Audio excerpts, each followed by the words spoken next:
Hello viewers, இன்னைக்கு நம்ம பார்க்க போறது ஒன் பீஸ் எபிசோட் 617 பார்ட் 1.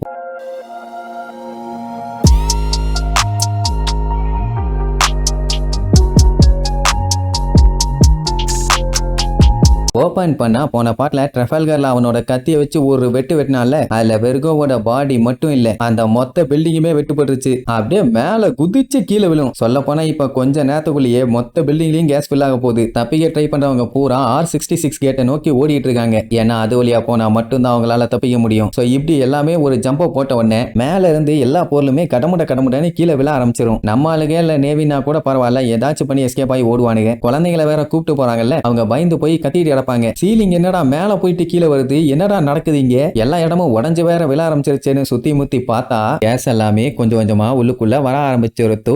இதுக்கு மேல ஒரு நிமிஷம் கூட இங்க வேஸ்ட் பண்ண முடியாது. அதனால சட்டு புட்டுன்னு எல்லாம் ஆர் பில்டிங்கை நோக்கி ஓடுங்கன்னு சொன்னா குழந்தைங்க எல்லாம் பயங்கரமா பயப்படுவாங்க. ஏன்னா மேல இருந்து கல்லு தலையில எல்லாம் விழுது. அதுலயும் சில பேர்லாம் என்னால எல்லாம் ஓட முடியாதுன்னு பயந்து அங்கேயே மண்டி போட்டுருவாங்க. இந்த டைம்ல நின்னுகிட்டு அவங்கள உசுப்பேத்தி விடுவாங்க. கண்டிப்பா உங்களால முடியும், கமான், நம்ம எப்படியாச்சும் இங்க இருந்து தப்பிச்சு போயே ஆகணும்னு. அப்போ ஜோரோ அங்க டஷியை தூக்கிட்டு வேகமா ஓடி வருவானா. அதை G5 ஆளுகெல்லாம் பார்த்துட்டு ரொம்ப சந்தோஷப்படுவானுங்க. கேப்டன், அந்த பேர்டு உமனை போட்டு தள்ளிட்டீங்க போல, அதெல்லாம் ஓகே, எதுக்காண்டி இவங்க இந்த டைரக்ஷன்ல இருந்து வர்றாங்கன்னு பேந்த முழிப்பாங்க. அட வேற ஒண்ணும் இல்ல, எந்த வழியில இவங்க போகணும்னு நின்னுட்டு இருக்காங்களோ அந்த வழியில இருந்து தான் அவங்க வந்துகிட்டு இருப்பாங்க. டஷியை பார்த்துட்டு பாத்தியா, G5 ஆளுகெல்லாம் இந்த வழியா தான் வந்துகிட்டு இருக்காங்க, நான் தான் சொன்னல நீ தப்பான ரூட்ல போறேன்னு, எங்கடா கேட்ட, கிறுக்கு பையலேன்னு திட்டுவா. அப்புறம் அந்த G5 ஆளுகெல்லாம் பாக்குறதுக்கு முன்னாடியே இவளை இறக்கி விட சொன்னா. ஆனா நம்ம பையன் கேட்காம மாட்டுக்கு தூக்கிட்டு ஓடுவான். ஏன்னா அவளுக்கு அடிபட்டு இருக்குது, அவளால ஓட முடியாது. அதனால சஞ்சய்க்கு இப்ப பாய்சன் கேஸ் உள்ள வந்துட்டு இருக்குன்னா கவலை இல்ல. எவ்வளவு தைரியம் இருந்தா நீ டஷிக்கிய ஷோல்டர்ல தூக்கி போட்டு தூக்கிட்டு வருவ, எவன்டா உனக்கு பெர்மிஷன் கொடுத்தது, ஒய்யாலன்னு திட்டிட்டு இருப்பானா. நம்பி இருந்துட்டு ஜோரோ நம்ம அந்த வழியா தான் போகணும், திருப்பி அப்படியே போன்னு சொல்லுவான். உடனே பிரேக்க போட்டு தேய்ச்சிக்கிட்டே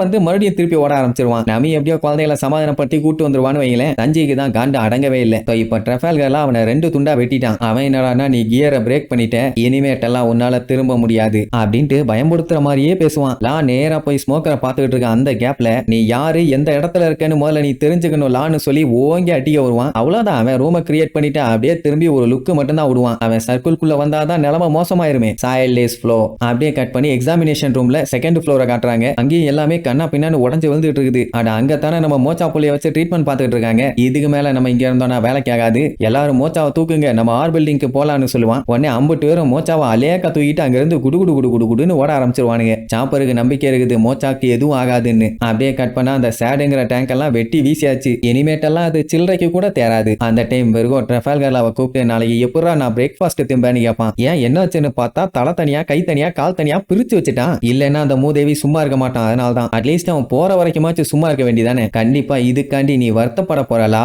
ஜோக்கரோட பாஸ்ட பத்தி எல்லாம் உனக்கு தெரியாது, ஆனா நீ இப்ப பண்ண வேலையில உன்னோட உயிரையே இழக்க போற. இனிமேட்டெல்லாம் உன்னால எங்கேயுமே தப்பிச்சு ஓடவே முடியாது. உன்ன மாதிரி ஆளுகளுக்கு ஃபேமஸான ஆள் மேல கைய வச்சுட்டோம்னா இந்த உலகத்தையே ஆளலான்னு நினைப்பு. ஆனா அது ஸ்ட்ராங்கா இருக்கவன் கையில மட்டும்தான் இருக்குது. அவனுக்கு சொல்லி கொடு ஸ்மோக்கரு, சின்ன பையன் ஒன்னும் தெரியாம இருக்கான்னு சொல்லிட்டு அவன் பாட்டுக்கு பேசிக்கிட்டே இருப்பான். எல்லாம் நட்டு மண்டையில ஒரே விட்டு தலை அப்படியே 2ஆ பிரிஞ்சிரும். நான் என்ன பண்ணும் ஏது பண்ணுன்னு நான் பாத்துக்கிறேன், ஏதாச்சும் பிரச்சனை வந்தாலும் நானே சமாளிச்சுக்குவேன், முதல்ல நீ உன்னை பத்தி கவலைப்படுறா குரங்கு மாமான்னு திட்டுவானா. ஸ்மோக்கர் சுருட்டு எடுத்து குடிச்சுக்கிட்டு அவன் பாட்டுக்கு போவான். ஏன்னா இன்னும் கொஞ்ச நேரத்துல இந்த ரூம் கண்ணா பின்னாடி வெடிக்க போகுது. அவ்வளவுதான் வருகோ, உன்னால எல்லாம் இதுக்கப்புறம் தப்பிக்கவே முடியாது, நல்லபடியா செத்துப்போ, நேக்கு நிறைய வேலை இருக்குதுன்னு சொல்லிட்டு அவன் பாட்டு கிளம்பிடுவான். அப்படியே கட் பண்ணி ஆர் பில்டிங்க காட்டுறாங்க. அங்கேயுமே கண்ணா பின்னான்னு உடஞ்சு விழுறத பார்த்தோன்னே லூஃபிக்குமே என்ன நடக்குதுன்னு ஒன்னும் புரியல. அந்த டைமுங்கும் போது மேல இருந்து ஒரு பெரிய கல்லு கீழே விழும். ஒக்கா மக்கா அடிச்சு புடிச்சு எல்லாம் எஸ்கேப் ஆவானுங்க. சீசரோட மூஞ்சி நிலைமை தான் ரொம்ப மோசம். ஏன்னா அப்படி மூஞ்ச பஞ்சர் பண்ணி வச்சிருக்கான். அவன் லேப் இப்படி கண்டமாயிட்டு இருக்குதே, யார் பார்த்த வேலைன்னு மேல பார்த்தா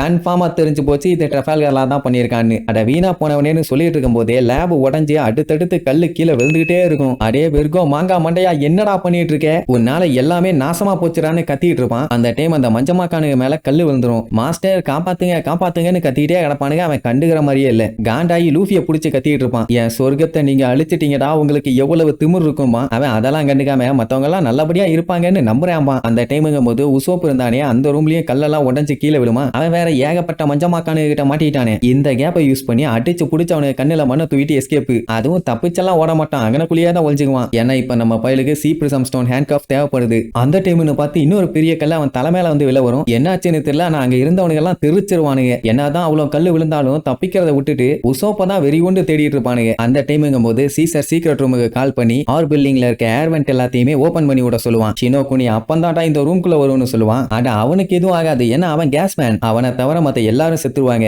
அந்த சீக்ரெட் ரூம்ல இருக்கவங்க எல்லாம் பதறுவானுங்க. மாஸ்டர் இப்ப நம்ம கேஸ் அடிச்சு விட்டோம்னா மத்தவங்க சாவாங்க. ஓகே, ஆனா நம்ம ஆளுகளும் உங்க கூட நிறைய பேர் இருக்காங்க, அவங்களும் செத்து போயிருவாங்க. என்ன பண்றதுன்னு கேட்டா, நான் சொல்றத மட்டும் செய்யுங்கடா நாய்களா, தேவையில்லாம என்கிட்ட கம்ப்ளைண்ட் பண்ணிட்டு இருக்காதீங்கன்னு கத்துவானா. அவனுக்கு ஒன்னும் புரியல, என்ன திடீர்னு இப்படி மாஸ்டர் கத்துறாருன்னு. அது மட்டும் இல்லாம 1-2 சோல்ஜர்ஸ் இருந்தா பரவாயில்ல, 100க்கு மேல அங்க இருக்கானுங்க, வேண்டாம் எல்லாரும் உயிருக்கும் ஆபத்துன்னு சொல்லுவானுங்க. சீசருக்கு மண்ட சூடு ஓவர் ஆயிரும். பின்ன இவனுக்கே அட்வைஸ் பண்ணானுங்கன்னா, ஒய்யாலைகளா அவனுங்களை பத்தி எல்லாம் எனக்கு கவலையே இல்ல, முட்டாள்தனமா பேசிட்டு இருக்காம மூடிட்டு வேலையை பாருங்க. நீங்க எல்லாருமே எனக்கு ஒரு குனியா பிக்ஸ் தான். நீங்க 100 பேர் செத்தாலும் சரி, 1000 பேர் செத்தாலும் சரி, அதை பத்தி நான் கவலையே படமாட்டேன் அப்படி இப்படின்னு சொல்லி காட்டுத்தனமா கத்திடுவான். இப்படி எல்லாம் அவங்க மாஸ்டர் பேசுவாங்கன்னு தானே ஆல்ரெடி அந்த பிரவுன் பியர்டு வந்து சொன்னான். அப்பவெல்லாம் அவனுங்க நம்பல. அவனாலையும் ஒழுங்கா சொல்ல முடியலன்னு வையல. ஆனா இப்ப லைவா கேட்ட உடனே அத்தனை பேரும் ஒரு செகண்ட் உறைஞ்சு போய் நிப்பானுங்க. ஏன்டா நான் பேசுறது உங்களுக்கு கேக்குதா இல்லையா? உங்களை மாதிரி முட்டா பல்லுலாம் நேக்கு ஈஸியா கிடைப்பாங்கடா. அதனால உங்களை பத்தி எல்லாம் நேக்கு கவலையே இல்லாம அத்தனை பேருமே கண்ணுல தார தாரையா தண்ணியை ஊத்தி அழுதுட்டு இருப்பானுங்க. ஷினோ குனி தான் என்னோட உண்மையான பவர், அதை நான் காமிச்சே தீர்வேமா. மத்தவனுங்க எல்லாம் ஃபீல் பண்ணிட்டு இருக்குது அவனுக்கு சுத்தமா புரியல. இங்க உசோப்பு நல்ல வேலை நம்ம மாட்டல. சரி இப்பவாச்சு சீசரோட உண்மையான முகம் அவங்க எல்லாத்துக்கும் தெரிஞ்சு போச்சேன்னு சொல்லிட்டு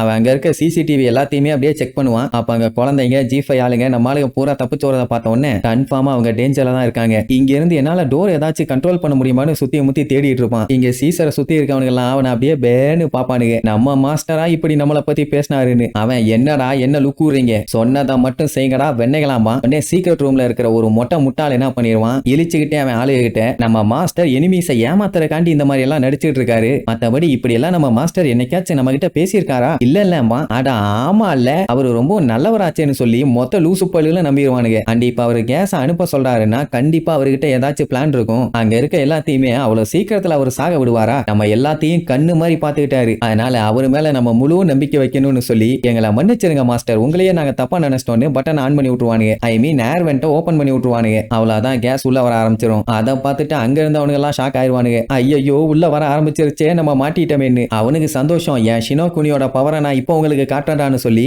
அந்த கேஸ் எல்லாத்தையுமே அவன் அப்சர்வ் பண்ணுவான். எல்லாருமே பயங்கரமா பீதியாவாங்க. லூஃபி அப்படியே லுக் விட்டுட்டு இருப்பான். என்னாச்சுன்னு தெரியல, திடீர்னு பயங்கரமா கதர்னு கதறி அப்படியே கேஸா மாறுவான், நார்மலா மாறுவான், என்னென்னமோ பண்ணி கடைசியில அந்த பாய்சன் கேஸையே அவன் கண்ட்ரோலுக்கு கொண்டு வந்துருவான். இதுதான்டா என்னோட சயின்டிபிக் பவர், லேண்ட் ஆஃப் டெத்துடா. இன்னைக்கு நீங்க எல்லாருமே காலிடான்னு பயங்கரமா சீன் போடுவான். அவ்வளவுதான்.